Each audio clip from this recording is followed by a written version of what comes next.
આગા ખસો. આજે અમે આમને નહીં છોડીએ. એક પુરુષના જીવનમાં સ્ત્રીનું શું સ્થાન હોય છે એ ભૂલી ગયા છે, એટલે અમે એમને યાદ કરાવી રહ્યા છીએ. અહીંયા આવો કહ્યું ને. ના ના, અમે નહીં આવીએ. અમારી માર ખાવાની સહન શક્તિ હવે પૂરી થઈ ગઈ છે. તમે અમને બહુ માર્યા. હવે નહીં, પ્લીઝ અમને માફ કરી દો. અર્જુનભાઈ, કેસર પ્લીઝ અમને બચાવી દો. ચૂપ.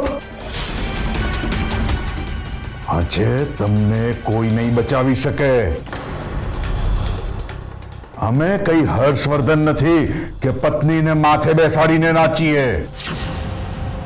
તમે અમારા પત્ની છો.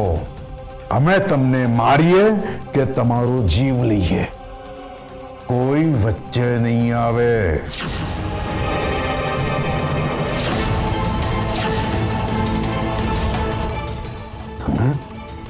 તમે અમારી ઉપર હાથ ઉપાડ્યો. હા, એક સ્ત્રીએ તમારા જેવા નામર્દ ઉપર હાથ ઉપાડ્યો છે. સ્ત્રી ઉપર હાથ ઉપાડતા શરમ નથી આવતી, પછી સ્ત્રીના હાથનો માર ખાતા પણ શરમ ના આવવી જોઈએ. સ્ત્રી પર હાથ ઉપાડો છો? હા,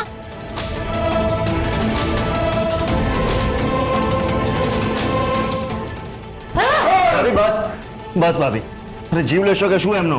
હા, આજે તું આમનો જીવ જ લઈ રહીશ. હંમેશા સ્ત્રી ઉપર છે ને હાથ ઉપાડતા હોય છે. એમની પહેલી પત્ની સાથે પણ આવું જ કર્યું, હવે વેદિકા ભાભી સાથે આવું કરે છે. કાલે એમની લાઈફમાં નહીં રહે એટલે ત્રીજા લગ્ન કરશે ને પછી એની સાથે પણ.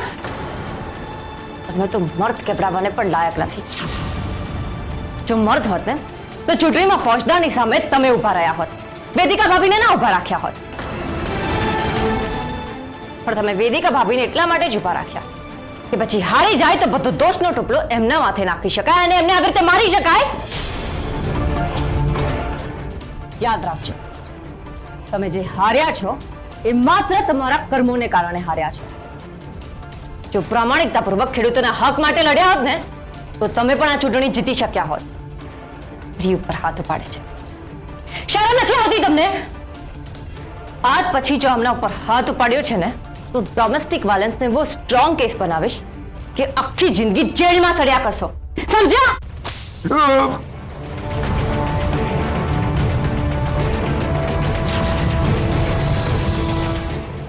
મેં આ બહુ ખોટું કર્યું છે કેસર.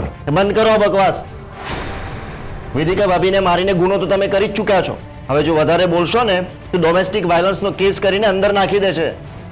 વેદિકા, આ બધું તમારા કારણે થયું છે.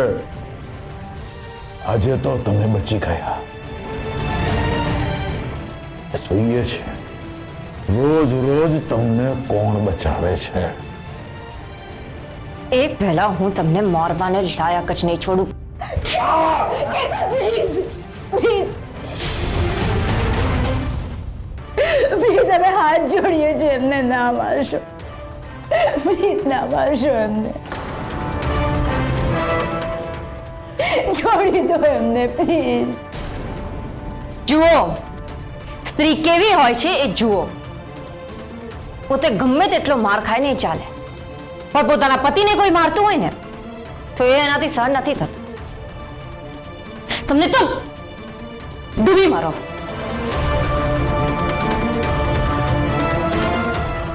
ભાભી તો સોરી, આરામથી.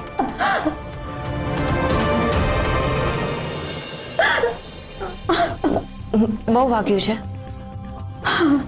ભાભી, તમે રડશો નહીં પ્લીઝ પ્લીઝ તમે એમને ના મારશો.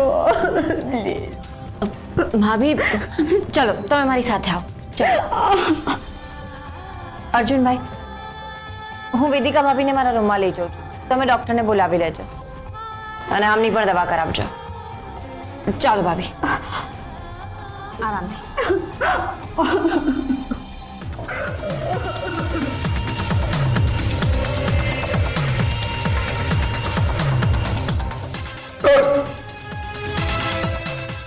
ડોક્ટરને બોલાવીને આવું છું.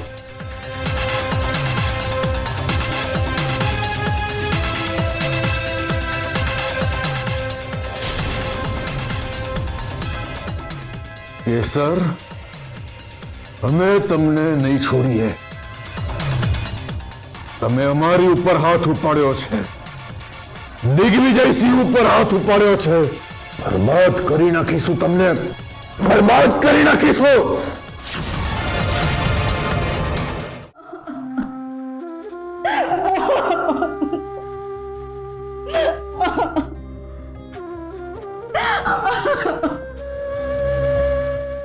આવો ભાભી, સાચવીને.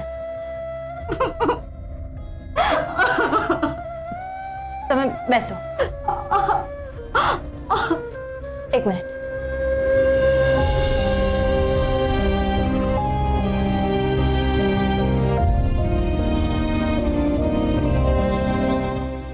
ભાભી, હાલો પાણી.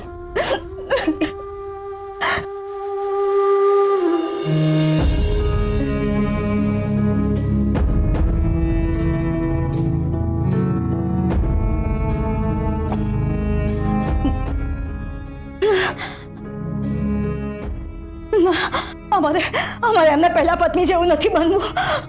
તમારે અહીંયા નથી રહેવું. અમારા મમ્મીને ત્યાં જવું છે. ભાભી, ભાભી એક મિનિટ. તમે આટલા પેનિક ના થાઓ. આવો પહેલા બેસો. તમે આરામથી બેસો. બેસો. સોરી ભાભી, તમે શાંત થઈ જાઓ. ક્યારેક જીવ લઈ લેશે અમારો. અમારે અહીંયા નથી રહેવું, પ્લીઝ. ભાભી, પહેલા તો તમારા મનમાંથી ડર કાઢી નાખો કે દિગ્વિજયભાઈ તમને કંઈક કરી દેશે. હું તમને કઈશ નહીં થવા દઉં. વિશ્વાસ રાખો મારા પર. ભાભી, મેં કહ્યું ને કે હું તમને કઈશ નહીં થવા દઉં. એ અમને મારી નાખશે. પ્લીઝ પ્લીઝ અમને બચાવી લો. એ અમને મારી નાખશે. પ્લીઝ. અમે ઇલેક્શન હારી ગયા, એમાં અમારું શું વાંક? અમે કઈ ખોટું નથી કર્યું દેરાણી. અમે જ્યારે ઘરે આવ્યા ને ત્યારે એ અકળાયેલા હતા, બંદૂક લઈને રૂમમાં ફરતા હતા